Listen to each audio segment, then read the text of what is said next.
Hello students, study at home की series में आशा करती हूँ आप लोग अपने घर में सब स्वस्थ होंगे, अच्छे से होंगे। और इसी सीरीज़ में हम आगे बढ़ते हैं। लेसन नंबर 2 का पार्ट 2 हम ले रहे हैं आज, द थीप स्टोरी का। इसका फर्स्ट पार्ट मैंने आपको कल सेंड किया था और आज इसका सेकेंड पार्ट लेते हैं। Anil was asleep. A beam of moonlight stepped over the balcony and fell on the bed. Anil जो था वो गहरी नींद में सो रहा था। A beam of moon light मतलब एक चांद की रोशनी का एक जिसे बोल सकते हैं किरण जिसे बोल सकते हैं, वो बालकनी और उसके बेड पर पड़ रही थी। I sat up on the floor, मैं फ्लोर पर बैठ गया। कंसीडरिंग द सिचुएशन, और सिचुएशन को, स्थिति को जो है वो समझने की कोशिश कर रहा था। If I took the money I could cash the 10:30 express to Lucknow. अगर मैं पैसे ले लेता हूँ तो मैं 10:30 बजे की जो एक्सप्रेस ट्रेन लखनऊ के लिए है वो पकड़ सकता हूँ। Sleeping out of the blanket, blanket से हटकर आई crept up to the bed, मैं बेड की तरफ बढ़ा। Anil was sleeping peacefully, Anil जो था वो शांतिपूर्वक सो रहा था। His face was clear and online, उसका जो चेहरा था वो साफ सुथरा था, और अनलाइन मतलब कि उसमें कोई भी झुर्रियाँ नहीं थी। Even I had more marks on my face दो माइन वर मोस्टली स्क्योर्स, और जबकि मेरा जो चेहरा था उसमें बहुत सारे मार्क्स थे, मतलब निशान थे। यद्यपि वो जो निशान थे वो क्या थे, घाव थे। My hand slit under the mattress, मेरा हाथ जो था स्लिट मतलब फिसल के अंदर मैट्रेस की तरफ गया। Searching for the notes, notes को सर्च करने के लिए।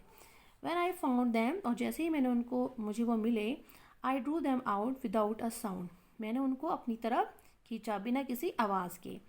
Anil sighed in his deep and turn on his side, Anil जो था वो गहरी नींद में सो रहा था, मतलब लंबी सांसें ले रहा था और आराम से सो रहा था। टू वार्ड्स मी, मेरी तरफ मुँह करके। I was started and quickly crawled out of the room, और मैंने शुरुआत करी और मैं जल्दी से रेंग कर दरवाजे से, मतलब मैं रूम से बाहर आया। When I was on the road, और जब मैं रोड पे पहुंचा, आई बिगेन टू रन, मैंने दौड़ना स्टार्ट कर दिया। I had the note at my waist held there by the string of my pyjama, मैंने जो वो नोट्स थे उसको अपने पजामे की जो बांधने का जो नाड़ा जिसे बोल सकते हैं उसमें उनको फंसा लिया। I slow down to the walk and counted the notes, मैंने जल्दी से चलना शुरू किया, तेज़ी से, और मतलब और उनको चलते चलते मैंने नोट को गिनना भी शुरू किया। 600 रुपीज़ ऑफ 50, 50 के 600 रुपये थे। नोट जो थे वो 600 रुपये में थे। I could live like an oil rich Arab for a week और टू, मैं एक अरब की तरह, अरब के शेख की तरह, मतलब एक हफ्ते या 2 हफ्ता आराम से निकाल सकता था। When I reached the station, जब मैं स्टेशन पहुंचा, I did not stop at the ticket office. I had never bought a ticket on my life. जैसे ही वो स्टेशन पहुंचा तो उसने टिकट विंडो की तरफ ना जाके, क्योंकि वो बोलता है कि मैंने कभी टिकट ख़रीदा ही नहीं, but dashed straight to the platform, मैं सीधे प्लेटफॉर्म पे पहुंच गया। The Lucknow express was just moving out, और जो लखनऊ एक्सप्रेस थी वो धीरे धीरे चलना शुरू ही हुई थी। The train had still to pick up speed, और जो ट्रेन थी वो स्पीड पकड़ने वाली थी। And I should have been able to jump into one of the carriage, और मैं उसकी किसी भी बोगी में, मतलब एक बोगी में जंप कर सकता था। बट आई हेजिटेटेड, लेकिन मैं क्या हुआ, मैं झिझक गया। For some reason I can't explain, किसी रीज़न से जो मैं एक्सप्लेन नहीं कर सकता था। And I lost the chance to get away, और मैंने चांस खो दिया उस ट्रेन को पकड़ने का। When the train had gone, जब ट्रेन चली गई, I found myself standing alone on the deserted platform. मैंने अपने आप को पाया, जब ट्रेन चली गई तो मैंने अपने आप को क्या पाया, खड़ा हुआ पाया उस सुनसान प्लेटफॉर्म पर। I had no idea where to spend the night. मेरे पास कोई आइडिया नहीं था कि मैं रात कहाँ बिताऊँ। I had no friends, believing that friends were more trouble than help. मेरे पास कोई फ्रेंड नहीं था, और किसी फ्रेंड्स पे विश्वास करने से, मतलब की हेल्प लेने से अच्छा मतलब है कि वो और ज़्यादा तकलीफ़ लेना. Then and I did not want to make any one queries by staying at one of the small hotels near the station. और मैं किसी से भी मतलब पूछताछ का किसी का कारण नहीं बनना चाहता था स्टेशन के पास में कमरा लेकर, मतलब या स्टेशन में किसी होटल के पास में जो स्टेशन के पास जो होटल थे उनमें कमरा लेके, क्योंकि अगर वो होटल में जाता तो लोग उससे क्वेरी करते भी आप कहाँ से आए हो क्या आए हो पूरा. The only person I knew really well was the man I had robbed. एकमात्र व्यक्ति जिसे मैं मतलब जानता था, जिसको मैं बहुत अच्छे से जानता था, उसको मैंने लूट लिया है. लीविंग द स्टेशन, स्टेशन छोड़ते हुए I walked slowly through the bazaar. मैं धीरे धीरे बाज़ार की तरफ बढ़ा. In my short career as a thief, मेरे छोटे से चोर के जीवन में जिसे बोल सकते हैं, I had made a study of man faces when I had lost their goods. मैंने पढ़ा है लोगों के फेसेस को जब मैंने उनके क्या करे हैं सामान को चुराया है. The greedy man showed fear, जो लालची लोग होते हैं वो उनका वो भय दिखा मतलब उनके चेहरे पे भय होता है. The rich man showed anger, जो अमीर लोग होते हैं उनके मुंह में क्या होता है, गुस्सा होता है. The poor man showed acceptance, और जो गरीब लोग होते हैं जिन्हें मैं लूटता हूँ उस चीज़ को स्वीकार कर लेते हैं. But I knew that Anil face, लेकिन मैं अनिल का फेस जानता था. When he discover the theft, जब वो चोरी के बारे में खोजेगा, would show only a touch of sadness, मतलब उसके फेस में क्या आएगा, सिर्फ दुख आएगा. Not for the loss of money but for the loss of trust. पैसे खोने का दुख नहीं होगा उसको, उसको किसका दुख होगा, विश्वास खोने का. I found my self in the मैदान, मैंने अपने आप को एक मैदान में पाया. And sat down on a bench, और मैं एक बेंच पर बैठ गया. द नाइट वॉज चिली, रात जो थी वो ठंडी थी. इट वॉज अर्ली नवंबर, ये नवंबर की शुरुआत थी.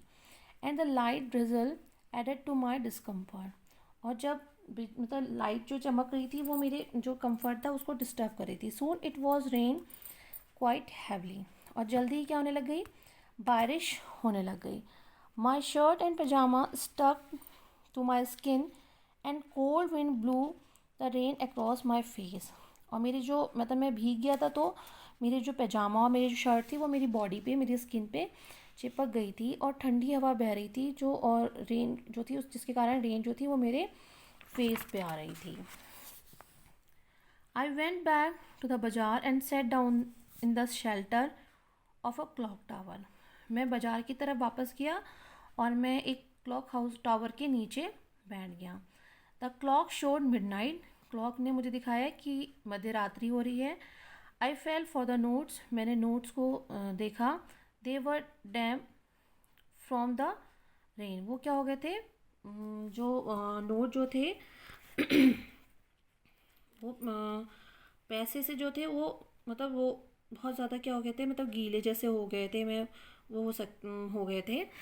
तो द अनिल्स मनी, वो किसके पैसे थे, अनिल्स मनी, अनिल के पैसे थे. In the morning he would probably have given me 2 or 3 rupees to go to the cinema, और शायद वो मॉर्निंग में मुझे उनमें से 2 या 3 रुपये देता सिनेमा जाने के लिए. But now I had it all, अब मेरे पास क्या है, वो सारे हैं. I could not cook his meal, मैं उसका खाना नहीं बना सकता था. Run to the bazaar and learn to write whole sentences any more, मैं बाज़ार जाता, कुछ नया लिखना पढ़ना सीखता. I had forgotten about them in the excitement of the थेट, मतलब मैं चोरी के एक्साइटमेंट में मैं ये सारी चीज़ें क्या था, भूल गया था. होल सेंटेंसेस, ये सारे काम.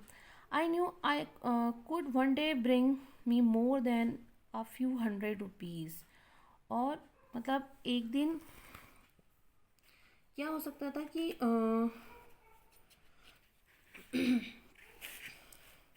मतलब मैं ये पूरी मैं सैकड़ों रुपए इसकी अपेक्षा से कहीं अधिक ला सकता था, मतलब लेकिन क्या करा मैंने, it was simple matter to steal, एक छोटा सा मैटर किसका, स्टील का. And sometime just as simple to be caught, और एक छोटा सा मैटर क्योंकि ये हो भी सकता था कि मतलब ये बहुत बड़ी बात नहीं थी, लेकिन एक छोटी सी चीज़ मैंने क्या कर दी थी, चोरी कर दी थी और ये एक बहुत साधारण सी बात थी और मैं कभी कभी पकड़े जाने की भी साधारण सी बात थी, मतलब क्योंकि मेरे लिए इतनी बड़ी बात नहीं थी। But to be a really big man, a clever and respected man with something else. लेकिन वास्तव में एक बड़ा आदमी, होशियार आदमी और एक रिस्पेक्टेड मैन होना एक बहुत बड़ी बात है, क्योंकि चोरी करना ही कुछ बहुत बड़ी बात नहीं है, लेकिन एक रिस्पेक्टेड पर्सन बनना बहुत बड़ी बात है। I should go back to Anil, मुझे अनिल के पास जाना चाहिए। I told myself if only to learn to read and write. मैंने अपने मन में कहा, यदि मैं क्या करना चाहता, पढ़ना और लिखना सीखना चाहता हूँ तो मुझे अनिल के पास जाना चाहिए। I hurried back to the room feeling nervous. मैं जल्दी से कहाँ गया, रूम में गया और मैं अपने आप को तब नर्वस फील कर रहा था। For it is much easier to steal something than to return it undetected. और मतलब ये जो था, जब मैं रूम में जा रहा था, मतलब वापस जा रहा था, तो लौटा तो मतलब कोई चीज़ चुराने से अधिक उसमें उसको बिना पता चले वापस पता चले उस चीज़ को वापस रखना, मतलब किसी को बिना इन्फॉर्मेशन के उसको वापस रखना था। चुराना तो बहुत आसान था, लेकिन उसको वापस उस जगह पे रखना बड़ा मुश्किल था। I open the door quietly, मैंने धीरे से दरवाज़ा खोला। Then stood in the doorway, और मैं रास्ते में खड़ा हो गया, रास्ते में। In clouded moon night Anil was still asleep, और उस मतलब बादलों से घिरी मून लाइट में अनिल अभी भी सो रहा था। I crept the head of the bed, मैंने क्या किया, मैं रैंक के बेड के हेड की तरफ, मतलब ऊपर की तरफ गया। My hand came up with notes, मेरे हाथ में पैसे थे। I felt his breath on my hand, और मैंने उसकी जो ब्रीथ थी उसको अपने हाथ में महसूस किया। I remain still for a minute, मैं 1 मिनट ऐसे ही रहा। Then my hand found the edge of the mattress, और मेरे जो हाथ थे वो उन्होंने मैट्रेस का किनारा ढूंढ लिया था। And sleep under it with the note, और मैंने जो नोट्स के साथ में अपने हाथ को अंदर कर दिया। I woke late next morning to find that Anil had already made the tea, और मैं दूसरे दिन जो था थोड़ा लेट उठा और मैंने पाया कि अनिल ने चाय ऑलरेडी बना दी थी। He stretch out his hand towards me, उसने अपना हाथ जो था वो मेरी तरफ फैलाया। There was a 50 rupee note between his finger, उसके हाथ के बीच में जो था 50 रुपये का नोट था। माई हार्ट शैंक, मतलब मेरा हार्ट, जो मेरा दिल था वो मतलब थोड़ा सा घबरा गया। I thought I had been discovered, उसने मतलब ये सोचा कि जो मैं हूँ, मतलब मेरी चोरी को पकड़ा गया है, मतलब उसने देख लिया है। I made some money yesterday, उसने कहा, ही एक्सप्लेन, उसने कहा कि मैंने जो है कुछ पैसे बनाए हैं कल। Now you will be paid regularly, अब तुमको रोज़ क्या मिलेगी, तनख्वाह मिलेगी, मतलब तुमको नियमित रूप से तनख्वाह मिलेगी। My spirit rose but when I took the note, अब मेरी जो आत्मा थी, मतलब ये चीज़ में मतलब मुझे आत्मा, मुझे वो मेरा जो एक्साइटमेंट था वो बढ़ गया। और जब मैंने वो नोट लिया तो मैंने देखा कि वो क्या था, बारिश में भीगा हुआ था, और मतलब जो रात में भीग चुका था। But I today I will start writing sentences, he sad, उसने बोला कि आज से हम सेंटेंस यानी कि वाक्य लिखना शुरू करेंगे। He knew but neither his lips nor his eyes showed anything, मतलब ये उसकी समझ में आ गया था, कि चोर की समझ में, कि वो ये जान गया है, लेकिन उसके होठ ने और उसकी आइज़ ने कुछ भी उसको नहीं दिखाया। I smiled at Anil in my most appealing way, और मैंने स्माइल किया अनिल की तरफ देख के जैसा मेरा वे था। And Anil in my and the smile came by itself without any effort, और ये जो स्माइल थी वो बिना किसी एफर्ट्स के अपने आप ही आ गई थी, नेचुरली आ गई थी, उसको कोई एफर्ट्स नहीं करना पड़ा था इस स्माइल के लिए। तो this is your chapter. Thank you, have a nice day.